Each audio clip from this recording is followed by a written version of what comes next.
기도가 때로는 우리 삶을 정말 깊이 들여다보게 만들잖아요. 오늘 우리가 함께 나눌 이야기는 바로 사도행전의 한 구절에서 시작되는데요. 지금 우리가 발딛고 있는 이 현실 속에서 어떻게 살아야 할지 그 실마리를 한번 찾아보려고 합니다. 자, 그럼 바로 본론으로 들어가 볼까요? 오늘 우리가 붙잡고 씨름해 볼 질문은 바로 이겁니다. 왜 하나님의 나라로 가는 길이 이렇게 힘들어야만 할까요? 왜 평탄한 길이 아니라 성경은 굳이 많은 환란으로 가득 차 있다고 말하는 걸까요? 이 질문 한번 마음속에 품고 오늘 이야기를 따라와 주시면 좋겠습니다. 첫 번째로 우리가 들여다볼 건 바로 고난 속에 담긴 역설입니다. 보통 우리는 고통은 무조건 피해야 한다고 생각하잖아요. 그런데 이상하게도 믿음의 길에서는 이게 오히려 필수라고 말해요. 도대체 이게 무슨 의미일까요? 같이 한번 살펴보시죠. 이 말씀, 무게가 정말 남다르지 않나요? 이게 그냥 편안한 곳에서 나온 말이 아니거든요.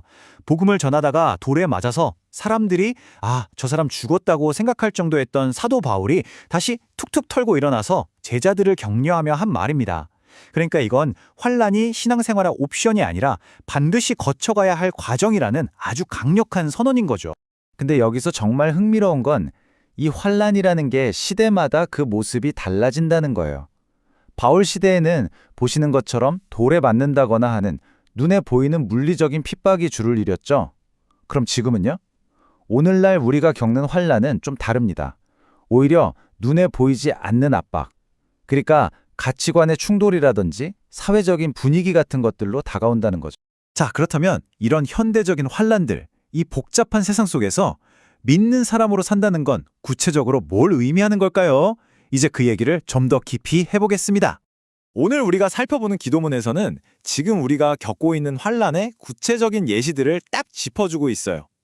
예를 들면 차별금지법 같은 입법 과정에서 드러나는 가치관의 충돌, 또 미국과 북중로 사이의 갈등 같은 국제적인 긴장감, 그리고 대북 방송이 줄어드는 것처럼 정부가 막히는 문제까지.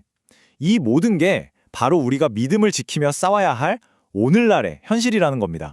자, 그럼 이런 복잡한 문제들 앞에서 우리는 어떻게 해야 할까요?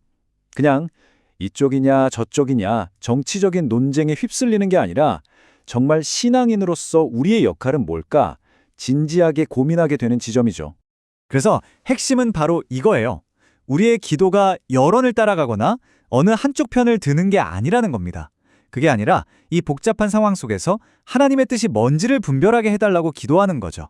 특히 우리 지도자들이 사람들의 소리보다 하나님의 말씀에 더 귀를 기울일 수 있도록 지혜를 구하는 것, 그게 바로 우리가 할 일입니다. 이렇게 세상이 혼란스러울 때 그럼 교회는 어떤 역할을 해야 할까요? 바로 어둠을 밝히는 진리의 등대가 되어야 한다는 거죠. 기도문에서 청지기 사명이라는 말이 나오는데요.